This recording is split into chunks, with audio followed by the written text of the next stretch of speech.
does some things very well, but there's also a lot of things that just don't hold up. I was a little disappointed, I think. I must tell you about NIMH. Look there.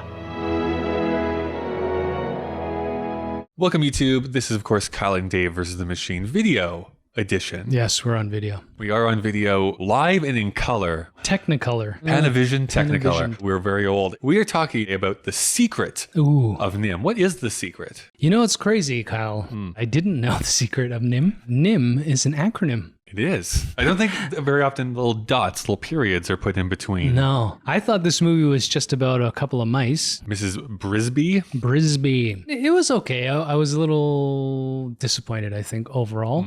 The crow's too obnoxious. You like me? Of course I like It's hard you. to... Whoa, you mean you are not an ultra fan of Dom DeLuise? I just need a few pointers. I think the big shocker is when we learn that the rats, who are super intelligent and have magical powers for no reason, were actually manipulated by the National Institute of Mental Health, NIMH. The H is silent. I remember watching this as a kid. It always felt like dark and like a little anti-Disney, which it is because Don Bluth got mad and formed his own company after working at the Walt Disney Corporation. And doing the more research, I think why I have always struggled with this is that the fantastical, mystical elements feel so shoehorned in, and the reason is they are. That's not in the original story, so all that stuff is made, and there's this mystical amulet that doesn't really do anything. Well, I think the hand-drawn animation is gorgeous. For the most part. For the most There's part. a couple of perspective problems, but that's Yeah. the hand-drawn art in the 80s anyways. Yeah. And I like some of the vocal performances, but I think overall I think this is a Middling? reason why this is not looked at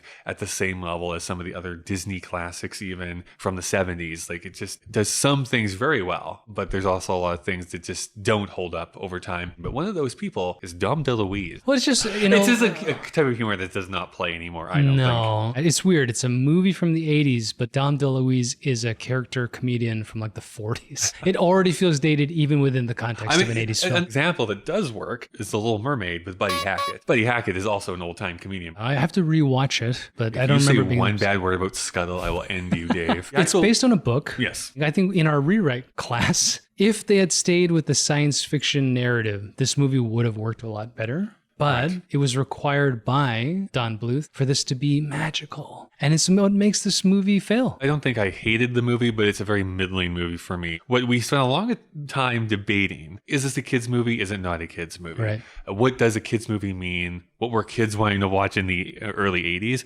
Which is a tough question because definitely the 80s was this dark time, even at Disney, what they were trying to produce. It feels weird because this type of movie just doesn't really get made all that much anymore. At least not the tone, I don't think. Yeah. But also, do animated films need to only cater to a children's market? I Well, would they say in don't. the 80s they do. I am of this weird camp. I think Dark Crystal and this, and then if we watch The Last Unicorn, I think they're actually made for adults, and they use a kids movie veneer, but the subject matter is not kid friendly. Like, you know, we start off with a missing father who's dead, and we have this adventure of this mouse who's trying to save her dying son. Like, these are not particularly kid friendly ideas to start a film off. And then in the climax, it's like swords and sorcery and ugly rats and magical amulets and sword fighting. And it's never fun. The end is like so rushed. It's just Oh, it's over. Thanks. Everybody's fine. It's always a hard movie for me to get into that does deal with mice because I'm like,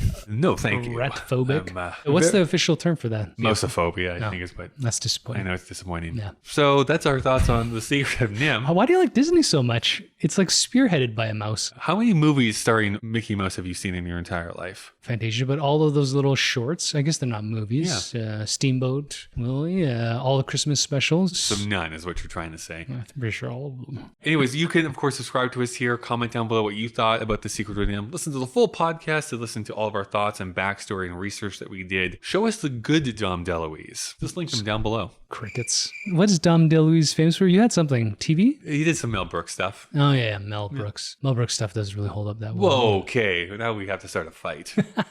What's next? The Last Unicorn. Whoa. Prescient. Magic. Is that an amulet you have on? Apple Watch. Pretty much the same thing. Let's go find out what happens to the last of the It unicorns. can only be good things. Oh, the poor turkey fell down. I'm not a turkey.